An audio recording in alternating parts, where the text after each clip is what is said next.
የዛሬ ስሙ ያው ቀደም ብሎ ለዚህ ክፍል እርሾ የሆነው በ1953 ዓመተ ምህረት ከክቡር ዘበኛና ከሌሎች የአገሪቷ የመከላከያ ሰራዊት በተወጣጡት 191 በሚሆኑ ሰዎች በአንድ ሻምበል እስራኤል አገር ሄዶ የአየር ወለድን ስልጠና ወስዶ ተመልሶ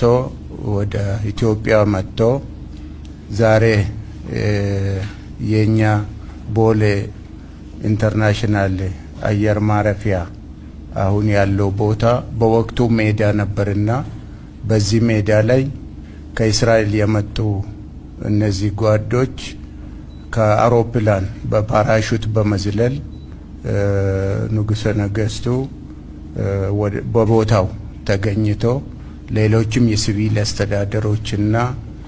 የመከላከያ አመራሮች በተገኙበት ሾው አሳይቶ በዛን ጊዜ በንጉሱ የዚህ ለዛሬ ለልዩ ዘመቻዎች ኢዝ እርሾ የሆነው ኃይል በዛን ጊዜ እንደተመሰረተ በነጋሪት ጋዜጣ